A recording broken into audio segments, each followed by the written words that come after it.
بسم اللہ الرحمن الرحیم نحمده ونصلی علی رسوله الکریم قال اللہ تعالی فاعبدوا اللہ مخلصا له الدین الا للہ الدین الخالص والذین اتخذوا من دونه اولیاء ما نعبدهم الا لیقربونا الی اللہ زلفا صدق اللہ العظیم۔ انما الاعمال بالنیات، دیکھیے اگر ہمارے عمل کی نیتوں کا معاملہ درست ہو جائے، ہم اپنے اعمال کی نیتوں کو پختہ مضبوط مستحکم کر لیں اور اللہ کی رضا کو پیش نظر رکھیں۔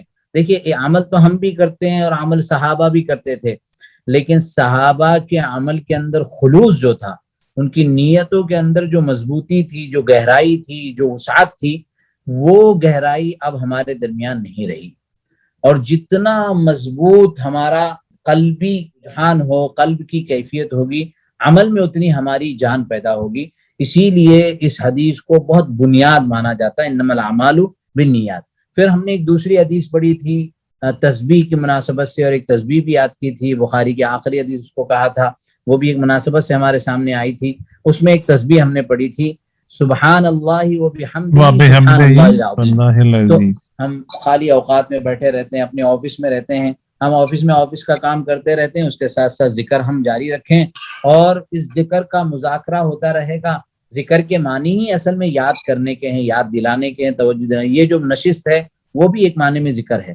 پھر ہم نے ایک دو دعائیں یاد کی تھی، اس میں ہدایت کے مانگنے کی دعا تھی، تو وہ دعا میں اللہم انی اسألک الہدی والتقی والعفاف والغنی، مشہور دعا ہے، اے اللہ میں آپ سے ہدایت اور تقوی اور پاک دامنی اور بے نیازی غنا مانگتا ہوں۔ یہ چار چیزیں اس کے اندر ذکر کی گئی ہے۔ اللہم انی اسألک الہدی والتقی والعفاف والغنی، اللہم انی اسألک الہدی والتقی والعفاف والغنی۔ تو یہ بھی دعا ضمناً ہمارے سامنے آئی تھی، میں نے سوچا کہ اس کو مذاکرے میں ہمارے رکھیں۔ اب آج جو ہمارا موضوع ہے وہ ایمانیات، یعنی پچھلی مرتبہ ہم نے پورے شعبہ دین کے کو مد نظر رکھا تھا کہ جس میں ایمانیات، عبادات، معاملات، معاشرت، اخلاقیات اور سیاسیات اور اس کے جتنے ابواب ہیں ان ابواب کا تذکرہ کیا گیا تھا۔ گویا اوور آل ہمارے سامنے یہ آ گیا کہ ان سارے شعبوں سے متعلق ہمارا دین ہے، اور ہم ان سارے شعبوں سے متعلق ہے۔ جتنا ایمانیات مضبوط اور مستحکم ہونا ضروری ہے، اسی طرح عبادات کو درست کرنا اور اس کے رخ کو صحیح کرنا ضروری ہے، معاملات کے امور کو صحیح کرنا، معاشرت والی زندگی کو درست کرنا، اخلاقیات میں بہت سارے ابواب ہیں، ان سب کی فکر کرنا یہ ہم سب کی ذمہ داری ہے۔ اب ایمانیات میں جیسے ہم نے ایمان مجمل میں پڑھا تھا، کتنی چیزوں پر ایمان لانا بنیادی طور پر لازم، فرض، ضروری ہے۔ آمنت باللہ و ملائکتہ و کتبہ و رسلہ والیوم الآخر والقدر خیرہ و شرہ من اللہ تعالی والبعث بعد الموت و بعث بعد الموت اور یوم الآخر ایک ہی ہے۔ تو گویا یہ 6 چیزیں ہو گئی۔ تو اللہ تبارک و تعالیٰ پر ایمان، اب اللہ تبارک و تعالیٰ پر ایمان کے معنی کیا ہیں، قرآنی تعلیمات اس سلسلے کی کیا ہے، احادیث کی رہبری کیا ہے، یہ ایک مفصل کلام ہے۔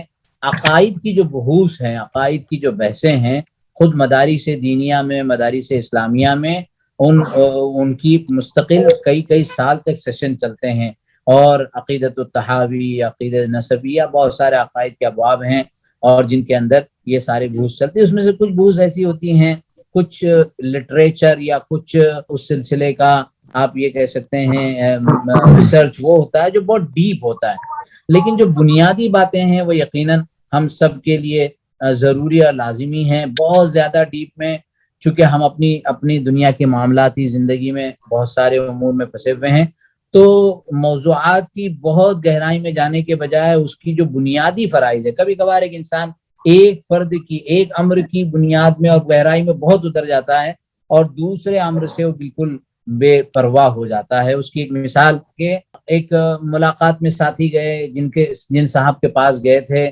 مغرب کی نماز کے بعد ملاقات تھی، بہت دیر سے وہاں پہنچے تھے، ملاقات ہوئی، انہوں نے گھر میں بٹھایا، ان کے پاس بڑی ساری لائبریری تھی۔ جیسے ایک مثال کے طور پر آپ یہاں دیکھ سکتے ہیں، آپ کو لائبریری نظر آ رہی ہے نا، تو یہ ہماری ایک مختصر سی گھریلو لائبریری ہے. ظاہر ہے کہ ماشاءاللہ آپ سب کے پاس بھی اس طرح کی لائبریری ہوگی. تو علمی کتابیں، دینی کتابیں، اہل اللہ کی کتابیں رکھنی چاہیے. ہم پڑھیں، ہمارے بچے پڑھیں، تو یہ ماحول اس سے بنتا ہے. ان کے گھر میں بڑی ساری لائبریری تھی، اب انہوں نے بحث شروع کر دی، عقیدے کی بحث، اور یہ بتاؤ یہ بتاؤ. اپنے ساتھی بھی ابتدائی علم کے اعتبار سے تھے. اب ان میں سے پھر امیر صاحب نے بات شروع کی، کہا کہ ہم تو نماز کی دعوت دینے آئے ہیں اور ہم آپ سے پوچھنا چاہتے ہیں کہ کیا آپ نے مغرب کی نماز پڑھ لی ہے. اب مسئلہ یہ تھا کہ وہ عقیدے کی بحوث پر تو بہت زیادہ ان کو نالج تھی، لیکن عبادات کمزور تھی، انہوں نے نماز ہی نہیں ادا کی تھی، اور مغرب کے عصر بھی نہیں پڑھی تھی، ظہر بھی نہیں پڑھی تھی. مسئلہ یہ ہے کہ کسی ایک علم کی گہرائی میں اتر جانا اور دیگر علوم سے اپنے آپ کو بے پرواہ یا دور کر دینا، یہ کوئی سمجھداری اور عقل مندی نہیں ہے. تو میں یہ کہہ رہا تھا کہ 6 چیزوں پر جو ایمان کا امر ہے، ایمانیات. اب ایمانیات میں بنیادی طور پر اللہ تبارک و تعالی پر ایمان، پھر اللہ کے فرشتوں پر ایمان، اللہ کی کتابوں پر ایمان، رسولوں پر ایمان، یوم آخرت پر ایمان، اور تقدیر پر ایمان. تھوڑا سا اس کو ہم لوگ اس لیے ریپیٹ کر رہے ہیں تاکہ ہمارے ذہن نشین ہو جائے. ہم اپنے بچوں سے بھی مذاکرہ جب کریں تو ان سے اس سلسلے کا مذاکرہ کریں تاکہ یہ ابواب اور زیادہ مستحضر ہو ہمارے درمیان. اللہ تبارک و تعالیٰ پر ایمان، قرآن کریم کی بے شمار آیتیں ہیں. قرآن کریم یہ کہہ رہا ہے لیس البر ان تولوا وجوہکم قبل المشرق والمغرب ولكن البر من آمن باللہ والیوم الآخر والملائکہ والکتاب والنبیین. 2 ہفتے پہلے ماشاءاللہ ہمارے فاروق بھائی نے سوال پوچھا تھا، تو میں نے اس ضمن میں ذکر کیا تھا کہ قرآنی آیات اور احادیث سے ماخوذ کر کے یہ ایمان مجمل یا ایمان مفصل کو بنایا گیا. تو دیکھیے سورہ بقرہ کی آیت نمبر 177 177 والی، جس کے اندر صریح ہے. اب اس کی بحث ہے کہ مشرق اور مغرب کی طرف رخ کر لینا صرف یہی ایمان، یہی نیکی اور یہی بھلائی نہیں ہے. دراصل قبلے کی ترتیب سے پہلے جو ہے مکۃ المکرمہ کی طرف قبلہ تھا، اور اس کے بعد پھر ہم جانتے ہیں کہ بیت المقدس کا قبلہ تھا. پھر سورہ دوسرے پارے کی ابتدا سیقول السفہاء من الناس، وہاں پر اس قبلے کی تبدیلی کا حکم آیا. تو اس کے بعد یہ آیت ہے کہ لیس البر ان تولوا وجوہکم قبل المشرق والمغرب، کہ مشرق اور مغرب کی جہت کی طرف اپنے چہرے کو متوجہ کر لینا، یعنی اس جہت میں رخ کر کے نماز پڑھ لینا یا اس جہت میں عبادت کرنا، صرف اور صرف یہ نیکی نہیں ہے. یعنی یہ ایک تصور سمجھایا گیا ہے کہ ٹھیک ہے، شریعت کے ایک مزاج کے اعتبار سے، شریعت کے حکم کے اعتبار سے، اجتماعیت کے اعتبار سے آپ کو بتلا دیا گیا کہ یہ قبلہ ہے. ایک ضرورت تھا، اس ضرورت کے حد تک اس زمانے میں بتلایا گیا کہ بیت المقدس قبلہ ہے، لیکن پھر حکم آ گیا کہ بیت المقدس کے مقابلے میں بیت اللہ کو قبلہ بنا دیا گیا، اور اس کی پوری تفصیل ہے. وہ موقع نہیں ہے کہ اس کی تفصیل کو بیان کیا جائے. بہرحال مقصد یہ تھا. اب اس آیت کے ضمن میں سمجھایا گیا، بتلایا گیا کہ یہ رخ کے کرنے کو تم سب کچھ مت سمجھ لو، رخ کے کرنے کو صرف دین مت سمجھ لو. دین کی بنیادی باتیں کیا ہے؟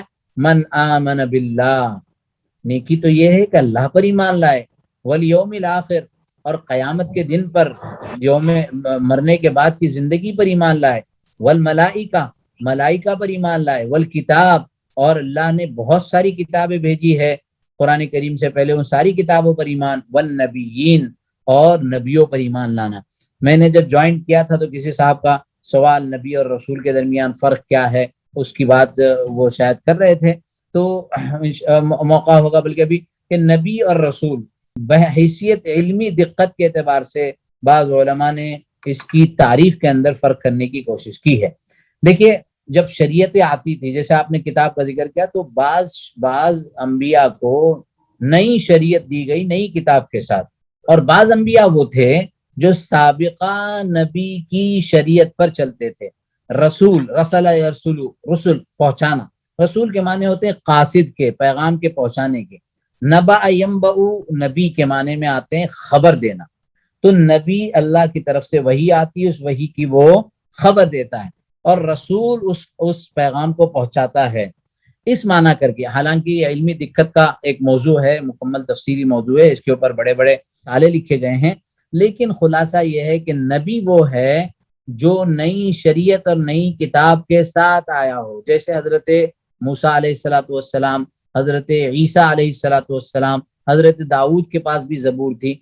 اور رسول وہ اس کو کہتے ہیں جس کے پاس باضابطہ نئی شریعت اور نئے احکامات نہ ہو بلکہ سابقہ نبی کی شریعت ہی کی تعلیمات کو وہ آگے پہنچاتا ہو۔ بہرحال تو ہم نے یہاں قرآن کریم کی آیت میں 5 چیزیں دیکھیں، اللہ، یوم آخرت، ملائکہ، کتاب اور نبیین۔ اب ہم نے تو پیچھے 6 چیزیں دیکھی تھی، کون بتائے گا کہ ایک چیز کیا چھوٹ گئی؟ اللہ، ملائکہ، کتابیں، نبیین، یوم آخرت۔ تقدیر، ایک چیز کیا تقدیر پر اچھی ایمان۔ بری تقدیر۔ ماشاء اللہ، بہت متحرک اور بہت متوجہ ساتھی ہیں۔ تقدیر کا ذکر یہاں نہیں ہے، تقدیر کا ذکر البتہ دوسری آیات میں جس کا ذکر آگے آئے گا۔ قرآن کریم کی آیت ہے انا کل شیء خلقناہ بقدر، انا کل شیء خلقناہ بقدر، کہ ہم نے ہر چیز کو تقدیر کے احکامات کے ساتھ، اب اس کے ترجمے میں کہ ہر چیز کو ایک اندازے کے ساتھ پیدا کیا ہے، ہر چیز کا ایک قدر، ہر چیز کی ایک اس کی زندگی، اس کا ٹیمپریچر، اس کا وقت، اس کا زمانہ، اس کا ویلیویشن، ساری چیزیں اللہ تبارک و تعالیٰ کے نظام کے اندر محفوظ ہے۔ اسی لیے دوسری جگہ کہا کہ اس کو لوح محفوظ میں محفوظ کر لیا گیا۔ لوح محفوظ اسی کو کہتے ہیں۔ ایک روایت میں یہ بھی آتا ہے، اگرچہ کہ حکم کے اعتبار سے وہ صحیح درجے کی روایت نہیں، کہ فرمایا کہ دنیا کے بنانے سے 50,000 سال پہلے اللہ تبارک و تعالیٰ نے تقدیر کے نظام کو اور اس کی تفصیل کو بنا لیا تھا۔ اور یہ کیا ہے؟ اب تقدیر پر تو جب ہم تقدیر پر آئیں گے تو اس پر بات کریں گے۔ اب سب سے پہلا امر اللہ پر ایمان لانا۔ پہلا امر کیا ہے؟ اللہ پر ایمان لانا۔ اور ایک حدیث ہے حضرت ابی عمرو سفیان ابن عبداللہ رضی اللہ تعالیٰ عنہ سے منقول ہے کہ رسول کے فرماتے ہیں کہ میں نے رسول اکرم صلی اللہ علیہ وسلم سے سوال کیا، یا رسول اللہ قل لی فی الاسلام قولا لا اسأل احدا غیرک، قل لی فی الاسلام قولا لا اسأل احدا غیرک، کہ یا اللہ کے رسول مجھے اسلام کے بارے میں کوئی ایسا کلمہ، ایک ایسا قول، ایک ایسا جملہ بتا دیجئے کہ اس کے بعد مجھے کسی اور سے، آپ کے علاوہ کسی اور سے سوال کرنے کی ضرورت نہ ہو۔ اللہ کے حبیب صلی اللہ علیہ وسلم نے فرمایا قل آمنت باللہ، قل آمنت باللہ ثم استقم، کہ اے ابو عمرو کہہ دیجئے، کہہ دو کہ آمنت باللہ، میں اللہ پر ایمان لایا، ثم استقم، پھر اس ایمان پر جم جاؤ، اس ایمان پر۔ کہ اللہ پر ایمان لانا صرف زبان سے نہیں ہے، اس سے پہلے ذکر ہوا تھا کہ اقرار باللسان و تصدیق بالقلب و عمل بالجوارح، کہ زبان سے اقرار کرنا اور دل سے اس بات کی تصدیق کرنا اور عملی زندگی میں اس کے نمونے کو پیش کرنا۔ فرمایا کہ آمنت باللہ، تم کہو کہ میں اللہ پر ایمان لایا، ثم استقم، پھر استقامت کے ساتھ جمے رہو۔ اللہ پر ایمان لانے کے بعد حالات آئیں گے، تقاضے آئیں گے، ہو سکتا ہے ایسا بزنس ہے کہ جو اللہ کے حکم کے خلاف ہے، چھوڑنا پڑے، ایسا جاب ہے جو اللہ کے حکم کے خلاف ہے، چھوڑنا پڑے، ایسا معاملہ ہے جس میں فرائض چھوٹ رہے ہیں تو اس سے دور ہونا پڑے، مسائل آئیں گے، مشکلات آئیں گے۔ ان سارے معاملات میں، ان سارے مسائل میں، ان ساری حالات میں اپنے آپ کو جمائے رکھنا۔ اللہ تبارک و تعالی بندے کی قلبی کیفیت کو دیکھتے ہیں، اس کی استقامت کو دیکھتے ہیں، اس کی قوت کو دیکھتے ہیں۔ تھوڑا وقت دیکھا جاتا ہے اور اس کے بعد اللہ تبارک و تعالی اس کے لیے راہوں کو ایسے ہموار کر دیتے ہیں۔ وَمَن يَتَّقِ اللَّهَ يَجْعَل لَّهُ مَخْرَجًا وَيَرْزُقْهُ مِنْ حَيْثُ لَا يَحْتَسِبُ، کہ جو اللہ کا تقوی اختیار کرتا ہے، جو اللہ سے ڈرتا ہے، جو اللہ تبارک و تعالی کے سامنے اپنی پوری طاقت، قوت، صلاحیت رکھ دیتا ہے، اللہ تبارک و تعالی اس کے لیے راستے نکالتے ہیں۔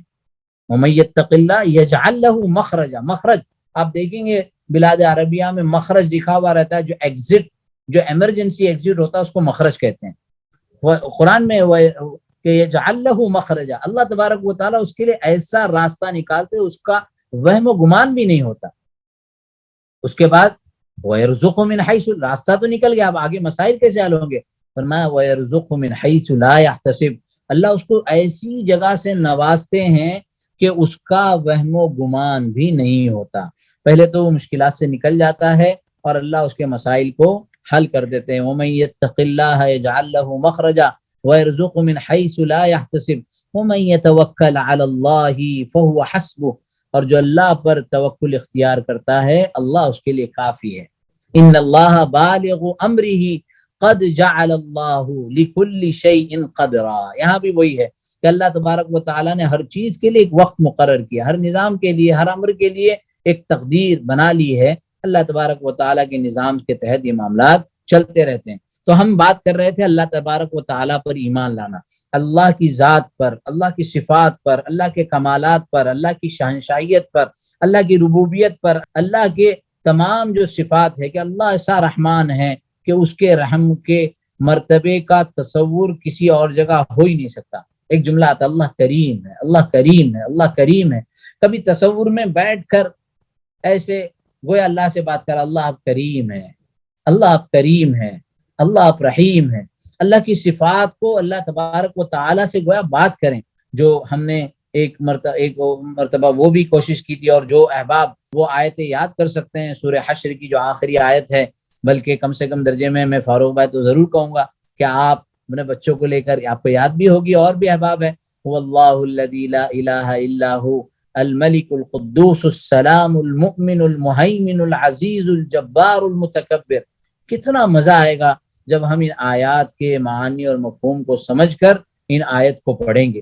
تو یہ اس کے اندر اللہ تبارک و تعالیٰ نے اپنی چند صفات کا ذکر کیا ہے۔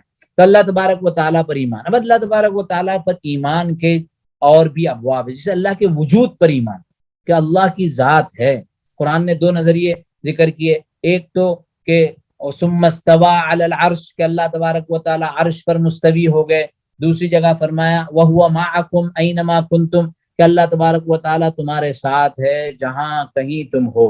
اب یہ علمی دقت کے اعتبار سے ایک طویل اس کے سلسلے میں کلام ہے، لیکن بالکل آسان ہماری اپنی سمجھ کے اعتبار سے کہ اللہ کا علم اتنا قوی ہے کہ ہم آسمانوں کی کیا کہتے ہیں وہ پہاڑوں کی خندقوں میں چلے جائیں، زمین کے اندر بھی چلے جائیں اور سمندر کی گہرائیوں میں بھی چلے جائیں، تو اللہ کو ہر چیز کا علم ہے۔ بارہا ہم دعوت تبلیغ کی محنتوں میں سنتے ہیں کہ وہ چینٹی جو پہاڑوں کے اندر ایک کالے پتھر پر چلتی ہے اور بالکل ذرے کے برابر ہے، اللہ تبارک و تعالیٰ اس کو دیکھتے بھی ہیں اور اس کے چلنے کی آہٹ کو بھی سنتے ہیں۔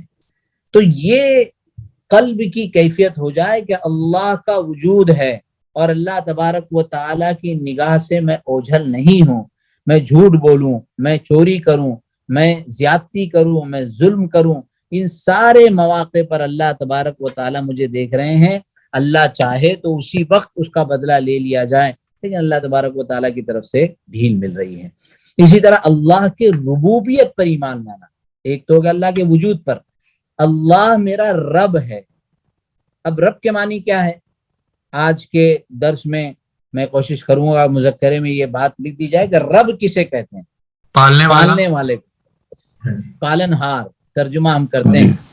تو پالتا تو ہم کو آج کل پیسہ ہے، ہم پیسہ کماتے ہیں، گھر بناتے ہیں، بچے چھوٹے ہوتے ہیں تو امی پالتی ہے، پھر تھوڑے اور بڑے ہوتے ہیں تو ابا پالتے ہیں، پھر اور تھوڑے بڑے ہوتے ہیں تو کاروبار سمجھ میں آتا ہے کہ پیسے سے ہوتا ہے۔ تو اللہ کیسے پالن ہار ہو گئے؟ یہ تو سبب بنائے اللہ پاک نے، پالن والے وہی ہیں، سب کچھ جن کو ہمت اور طاقت سب اللہ پاک عطا فرماتے ہیں۔ اللہ پاک ان کے ذمہ لگا دیتے ہیں کہ یہ تم اللہ کی ڈیوٹیاں ہیں جو ان کو مل جاتی ہیں ماں باپ کی شکل میں۔ بہت اہم بات بتائی کہ یہ سب اسباب ہیں، یہ سب شکلیں ہیں، یہ سب اللہ تبارک و تعالیٰ نے ان کو سبب بنایا، ان کو پیش کیا۔ اب رب کے معنی آپ سنیے، اور اگر اپنے پاس کوئی نوٹ بک ہے تو اس کے اوپر لکھ کر رکھیے۔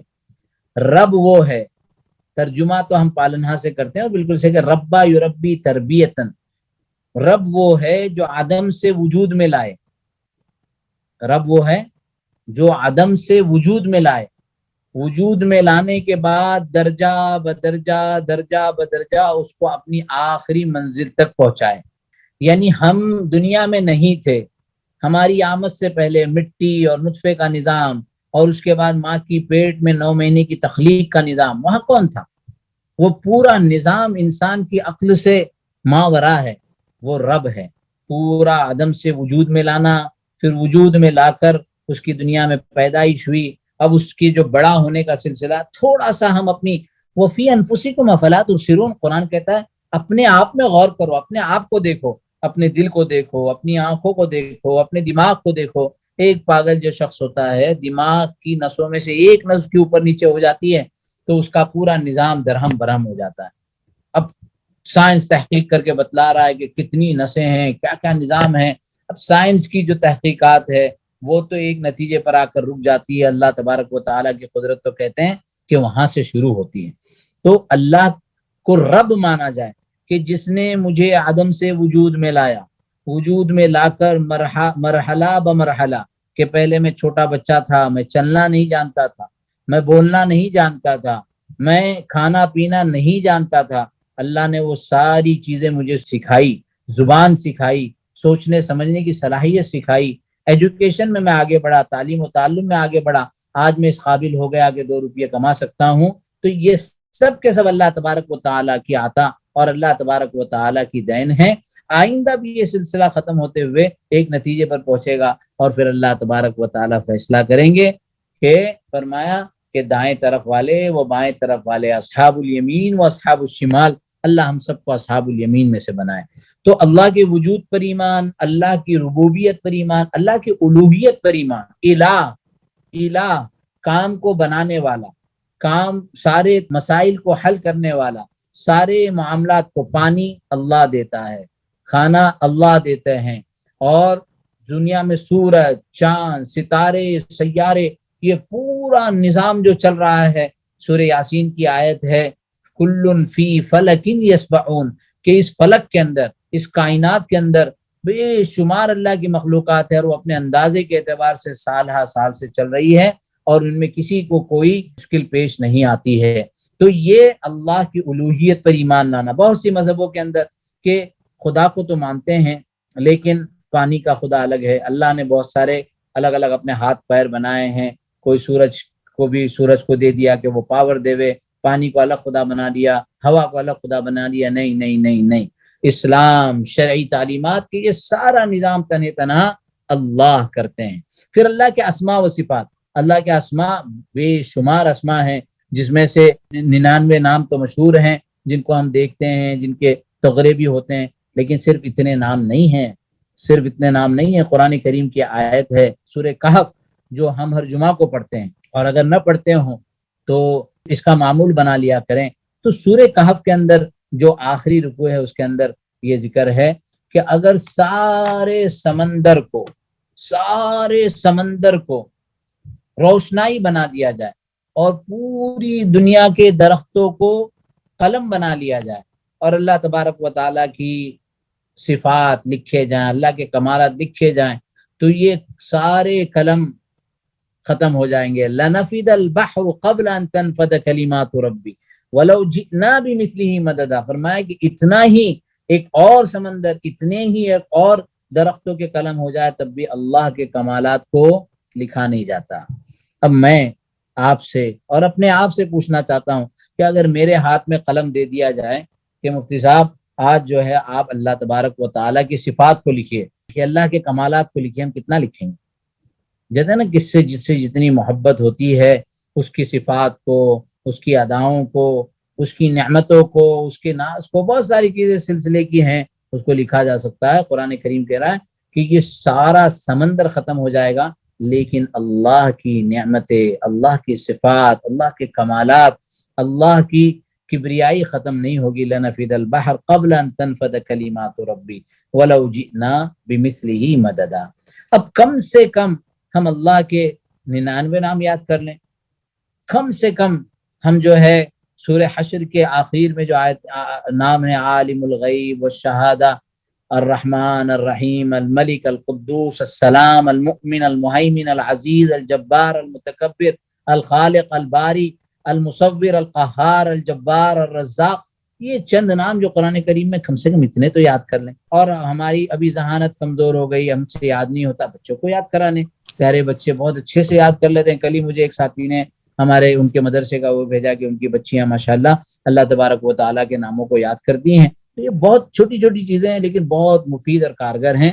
تو بہرحال اللہ تبارک و تعالیٰ کے صفات پر تو بہت طویل کلام ہو سکتا ہے، لیکن ہم اس کو اختصار کرتے ہوئے کہ اللہ کے وجود پر ایمان، اللہ کی ربوبیت پر ایمان، اللہ کی الوہیت پر ایمان اور اللہ کے اسماء اور صفات پر ایمان. اللہ کی صفت میں اللہ کی کمالات میں کوئی اللہ کا شریک نہیں. رحمان، رحیم، ملک، قدوس، سلام، یہ ایک ایک صفت ایسی ہے کہ اس ایک ایک صفت پر مستقل ایک سیشن کیا جا سکتا ہے. بہرحال یہ تو پہلا امر تھا جس کو ہم نے ذکر کیا کہ اللہ تبارک و تعالیٰ پر ایمان لانا. اس کے بعد دوسرا امر، اس کے بعد آمنت باللہ و ملائکتہ، اللہ کے فرشتوں پر ایمان لانا. اللہ کی ایک مخلوق ہے، جیسے انسان ہے اللہ کی ایک مخلوق ہے، جنات اللہ کی ایک مخلوق ہے، پرندے، چوپائے، یہ ساری اللہ کی مخلوقات ہے.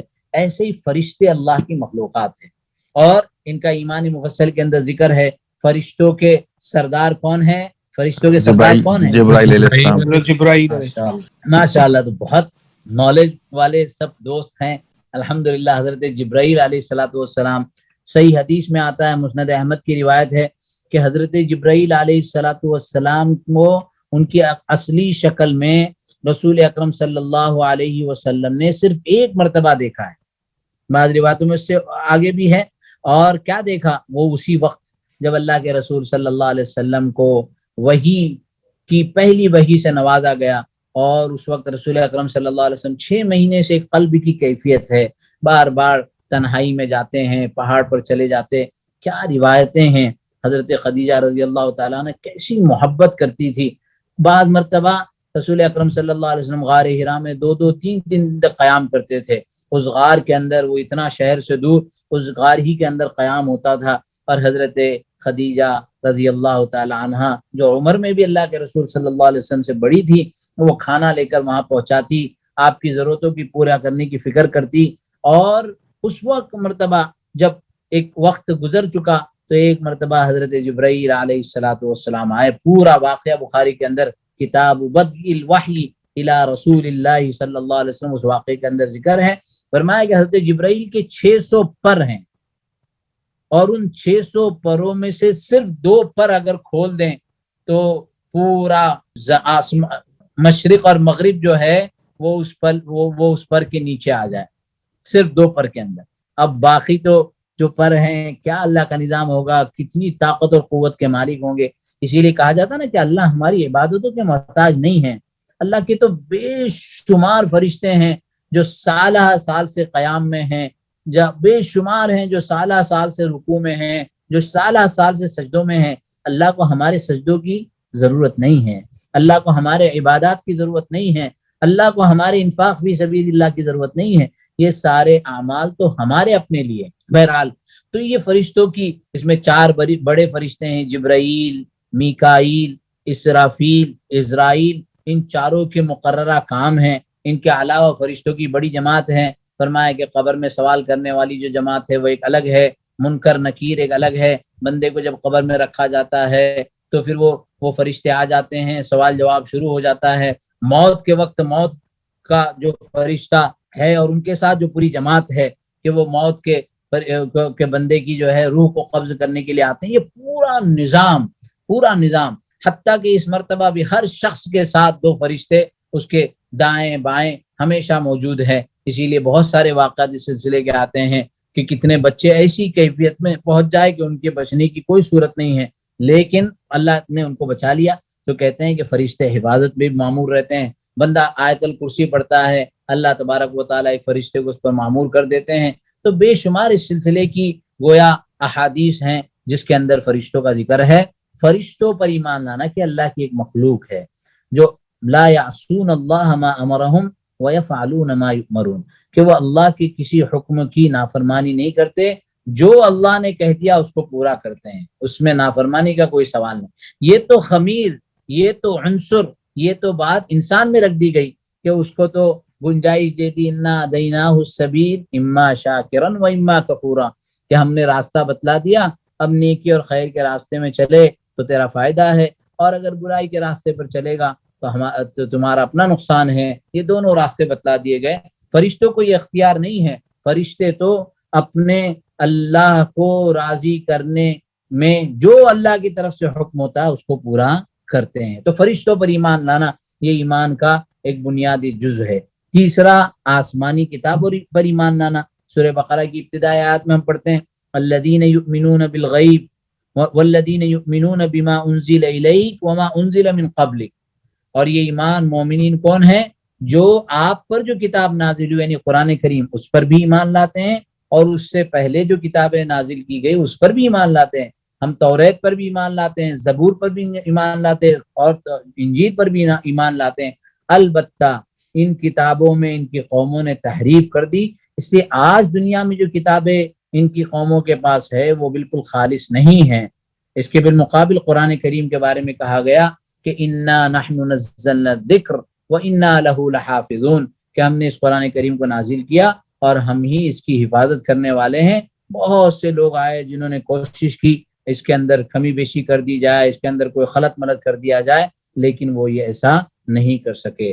بخاری کی حدیث ہے مؤمن اہل الکتاب الذی کان مؤمنا ثم آمن بالنبی صلی اللہ علیہ وسلم فلہ اجران، کہ جو پہلی کتابوں پر بھی ایمان لائے اور نبی اکرم صلی اللہ علیہ وسلم پر نازل ہونے والی کتاب اور آپ علیہ الصلوۃ والسلام پر بھی ایمان لاتے ہیں تو ان کو تو دوہرا اجر ہے۔ حضرت عبداللہ ابن السلام رضی اللہ تعالی عنہ وہ پہلے عیسائی تھے اور عیسائی مذہب پر یہودی تھے اور یہودی مذہب پر ان کا ایمان تھا، اور پھر بعد میں انہوں نے اسلام قبول کیا اپنے پورے شعور کے ساتھ اور اپنی پوری جو ہے بصیرت کے ساتھ۔ ایک تو یہ ہے کہ ہم ابا اماں والدین کی طرف سے ہم مسلمان ہیں تو مسلمان ہیں، اور ایک یہ ہے کہ ہمارے پاس بصیرت ہو جائے۔ مولانا طارق زمین صاحب اکثر کہتے ہیں کہ تبلیغ میں ہم لگیں بصیرت کے ساتھ۔ ایک تو یہ ہے کہ ابا نے جماعت میں بھیج دیا، بھائی نے کہہ دیا اب چلو ٹھیک ہے ہم تبلیغ والے بن گئے، ایک اس طرح ہے، اور ایک بصیرت کے ساتھ کہ ہم کو پورا یقین ہے کہ یہ کام حق ہے۔ اسی طریقے سے ہم مومن ہیں بصیرت کے ساتھ، اللہ پر، اللہ کے رسول پر اور اللہ کے فرشتوں پر اور اللہ کی کتابوں پر ایمان، رسولوں پر ایمان۔ ما من نبی بعثہ اللہ فی امت قبلی الا کان له من امته حواریون واصحاب یاخذون بسنته ویقتدون بامرہ۔ فرمایا کہ اس سے پہلے بھی انبیاء علیہ السلام رہے ہیں، بعض روایتوں میں 1,24,000، بعض روایتوں میں 2 لاکھ، ایسے تعداد ملتی ہے۔ حالانکہ قرآن کریم میں بہت گنی چنی تعداد ہے، 25 سے 27 کی، اگر 2 نام جس کے بارے میں کچھ اختلاف بھی ہے تو اس طرح کی تعداد ہیں۔ اور اولو العزم نبیوں کے بارے میں آتا ہے کہ وہ تو صرف 5 نبی ہیں، 5 نبی جن کو اولو العزم نبیوں میں سے کہا گیا۔ تو اولو العزم نبی ہے جن کا ایک بڑا لیول ہے، اس کے بعد وہ انبیاء ہیں جن کا ذکر قرآن کریم میں ہے، اور اس طرح وَلَقَدْ بَعَثْنَا فِي كُلِّ أُمَّةٍ رَسُولًا أَنِ اعْبُدُوا اللَّهَ وَاجْتَنِبُوا الطَّاغُوتَ۔ فرمایا کہ ہم نے ہر امت کے اندر ایک پیغامبر بھیجا، ایک رسول بھیجا جو لوگوں کو ایک تعلیم دیتا تھا کہ اللہ کی عبادت کرو اور سرکش و شیاطین سے اجتناب کرو، ان سے دوری اختیار کرو۔ سورۃ الشعراء میں ہے کذبت قوم نوح المرسلین کذبت عاد المرسلین، کہ عاد نے، قوم ہود نے، قوم نوح نے اپنے نبیوں کی اور مرسلین کی، جن لوگوں نے ان تک پیغام پہنچایا، ان کو جھٹلایا۔ تو یہ اس طرح کے ذکر ہے۔ بلکہ آپ کو تھوڑا تعجب ہوگا کہ ہمارے یہاں بعض لوگوں کی ایک تحقیقات کے مطابق کہ بعض لوگ جو خدا بن گئے ہیں، جو کچھ قوموں کے خدا بن گئے ہیں، اور ان کے بارے میں یہ تصور ہے کہ وہ گاڈ ہیں، لیکن جیسے حضرت عیسیٰ علیہ السلام خالص نبی ہیں اور ان کو جیسس بنا کر ایک خاص شکل دے دی گئی، پارٹ آف دی گاڈ، یا 3 گاڈ میں سے ایک ہے، یا سن آف دی گاڈ، اس طرح بنا کے ان کو خدا بنا دیا گیا۔ رام کرشن جی کے بارے میں آتا ہے کہ ممکن ہے، تحقیقات تو نہیں ہے اس لیے کہ بہت سال پہلے کے ہیں، کوئی ریسرچ تو نہیں ہے، لیکن اندازہ یہ ہے کہ ممکن ہے کہ وہ کسی قوم کے نیک انسان ہوں گے، ممکن ہے کہ نبی ہوں گے، لیکن لوگ نے ان کو آگے چل کر آہستہ آہستہ خدا بنا لیا اور پھر ایک قوم اس کی بنیاد پر وجود میں آ گئی۔ تو بہرحال حضرت موسیٰ علیہ السلام کی قوم جس کو بنی اسرائیل کہتے ہیں، آج اسرائیل جو ہے، تو موسیٰ علیہ السلام کی قوم کہلاتی ہے۔ کرسچن جو ہے وہ عیسیٰ علیہ السلام کی قوم ہے، اور اسی طرح محمد الرسول اللہ صلی اللہ علیہ وسلم۔ تو رسولوں پر ایمان لاتے ہوئے سب سے آخری رسول جو خاتم النبیین ہے، جو مہر ہے، اس کے بعد کوئی نبی، لا نبی بعدی، انا خاتم النبیین لا نبی بعدی، کہ میں آخری نبی ہوں، میرے بعد کوئی نبی آنے والے نہیں ہیں۔ تو آخری نبی پر ایمان لانا یہ رسولوں پر ایمان لانے کی بات ہے۔ اب اس کے بعد یوم آخرت پر ایمان، کہ فرمایا کہ دنیا کی زندگی بہت مختصر ہے، یہ دنیا خود بھی ختم ہونے والی ہے، اور دنیا کے اندر جتنی چیزیں ہیں سب ختم ہونے والی ہے۔ قرآن کریم کی آیت ہے من جاء بالحسنۃ فلہ عشر امثالھا، جو ایک نیکی کو لے کر آئے گا، ایک تو ہے نیکی کر لینا، اور نیکی کر لینے کے بعد اس نیکی کو محفوظ رکھنا، اس نیکی کو بچا کر لے جانا۔ فرمایا کہ جو نیکی کو لے کر آئے گا فلہ عشر امثالھا، کم سے کم اس کو 10 گنا بدلہ ملے گا۔ ومن جاء بالسیئۃ فلا یجزی الا مثلھا، برائی آئے گی تو اس کا بدلہ جتنا ہوگا اتنا ہی دیا جائے گا۔ وَهُمْ لَا يُظْلَمُونَ، اور برائی میں بھی اضافہ کر کے ان کے ساتھ ظلم و زیادتی نہیں کی جائے گی۔ تو قیامت کا دن آنے والا ہے، آخرت کا دن آنے والا ہے، یوم الحساب آنے والا ہے، سارے انسان میدان محشر میں کھڑے کیے جائیں گے۔ پھر جو میں نے حضرت ابو ہریرہ رضی اللہ تعالیٰ عنہ والی روایت ذکر کی، پہلے تو اللہ کا جلال ہوگا، سارے انبیاء اپنی نگاہیں نیچے جھکائے ہوئے ہوں گے، پھر رسول اکرم صلی اللہ علیہ وسلم اللہ کی تعریف کریں گے، کہا جائے گا یا محمد قم اشفع تشفع، پھر اس کے بعد کہا جائے گا کہ اٹھو اور آپ جس کی شفاعت کرو گے ان کے حق میں شفاعت کو قبول کیا جائے گا۔ اللہ ہم سب کو پیارے حبیب محمد رسول اللہ صلی اللہ علیہ وسلم کی شفاعت کا حقدار بنائے، آپ کی سنتوں پر عمل کی ہم کو توفیق عطا فرمائے۔ تو یوم آخرت پر ایمان کہ مرنے کے بعد زندگی ہے، اگر مرنے کے بعد زندگی کا تصور ہی نہیں تب تو کیا ہے، موج مزے کرو، کھاؤ پیو، مت ختم ہو جاؤ۔ لیکن ہمیں یہ دنیا کی جو زندگی تو بہت مختصر ہے۔ قرآن نے کہا میدان محشر کا پہلا دن ایک جگہ 50,000 سنہ، 50,000 سال کا ایک دن، 50,000 years ایک دن۔ سوچے ذرا ہماری پوری زندگی 50 60 70 سال، اور وہ پہلا دن 50,000 سال کا ہوگا۔ پھر جنت کی نعمت، اللہ اکبر، ما لا عین رأت ولا اذن سمعت ولا خطر علی قلب بشر، کہ جنت وہ ہے جس کو آج تک کسی آنکھ نے نہیں دیکھا، کسی کان نے نہیں سنا، کسی کے دل پر بھی اس کا گمان نہیں ہوا۔ دنیا کی نعمتوں کو ہم دیکھ لیں، سب کچھ دیکھ لیں، جنت کو ہم دنیا میں نہیں دیکھ سکتے۔ فرمایا جزاؤہم عند ربہم جنات عدن تجری من تحتہا الانہار، جنات عدن ہوگی کہ جن کے نیچے سے نہریں بہتی ہوگی، خالدین فیہا، ہمیشہ ہمیشہ اس میں رہیں گے، ابدا، رضی اللہ عنہم ورضوا عنہ۔ سب سے بڑی نعمت کہ اللہ کی رضامندی، اللہ کی خوشنودی مل جائے گی۔ اللہ کہیں گے کہ جاؤ بندو میں تم سے راضی ہوں، تم مجھ سے راضی ہو۔ ذالک لمن خشی ربہ، اور یہ ان کے لیے ہے جو اپنے رب سے خوف اور خشیت رکھتے ہیں اور اپنے رب سے ڈرتے ہیں۔ تو یوم آخرت پر ایمان، اور آخری امر تقدیر پر ایمان، اچھی ہو یا بری ہو، زندگی میں جو کچھ بھی ہوتا ہے، نفع ہو نقصان ہو، کامیابی ہو ناکامی ہو، یہ سارے امر اللہ کے فیصلے سے ہوتے، اللہ کے فیصلے کے بغیر کچھ بھی نہیں ہوتا۔ اس تقدیر پر جتنا ایمان مضبوط ہوگا دنیا اتنی آسان ہوگی۔ محنت کرنا ہے، کوشش کرنا ہے، جدوجہد کرنا ہے، مجاہدہ کرنا ہے، لیکن ایمان اور اسلام کی تعلیمات کے دائرے میں، اور فیصلہ اللہ کی طرف سے، امر کا فیصلہ اللہ کی طرف سے، اور اس کے اوپر بے شمار واقعات ہے تقدیر کے۔ تقدیر کی دو قسمیں، تقدیر مبرم، ایک تقدیر معلق۔ بعض چیزوں کو اللہ تبارک و تعالیٰ نے معلق رکھا ہے۔ معلق کا مطلب ہے کہ اگر بندہ یہ کام کرے گا تو اس کو یہ ملے گا، مثلا والدین کی خدمت کرے گا تو دنیا کے معاملات بھی آسان ہوں گے، اس کی اولاد بھی اس کی خدمت کریں گی۔ یہ معلق ہے، ایک امر پہ دوسرے امر کو معلق رکھا گیا۔ بعض چیزیں فرمایا کہ وہ تقدیر کو بدل دیتی ہیں۔ نظر کا مسئلہ بہت سخت ہے، حدیث میں آتا ہے کہ ایک آدمی کی صحت کی تقدیر ہے لیکن نظر اتنی خطرناک ہے، نظر کے ذریعے سے اللہ تبارک و تعالیٰ نے ایسا نظام بنایا کہ وہ اس کو بیمار کر سکتی ہے۔ تو بہرحال تقدیر کا جو شعبہ ہے، تقدیر کا جو باب ہے، وہ یقیناً جتنا ایمانیات کے اعتبار سے اہم اور ضروری ہے اتنا ہی نازک بھی ہے۔ بہت سارے ہمارے ساتھی اس کے بہت ڈیپ میں چلے جاتے ہیں، اور اس کے ڈیپ میں جانے کے بعد وہ ایسے موقف میں اس میں پھنس جاتے ہیں کہ وہ اور زیادہ ان کے ایمان کے معاملات میں گڑبڑ کا ہو جاتا ہے۔ تو ہمارا شعور، ہماری معلومات، ہمارا انفارمیشن دین اور شریعت کے بارے میں اتنا نہیں ہے، اس لیے ہم بنیادی باتوں پر عمل کریں، اپنے بنیادی فرائض اور واجبات کو پہلے پورا کرنے کی فکر کریں۔ اس کے بعد اللہ نے ہم کو موقع دیا، ہم علوم شریعت کو اور مزید پڑھ سکتے ہیں تو اس کے پڑھنے کی کوشش کریں۔ بہرحال آج کی یہ مجلس مختصراً اس امر پر تھی کہ ہمارے ایمانیات کے جو 6 شعبے ہیں، اللہ پر ایمان لانا، اللہ کے فرشتوں پر ایمان لانا، اللہ کے رسولوں پر ایمان لانا، اللہ کی کتابوں پر ایمان لانا، اور آخرت کے دن پر ایمان لانا، اور تقدیر پر ایمان لانا. آخرت کے مالک یوم الدین، مالک یوم الدین، مالک یوم الدین. ہم ہر رکعت کی ہر سورہ فاتحہ میں مالک یوم الدین کہتے ہیں کہ یوم دین یعنی بدلے کے دن کا مالک اللہ ہے.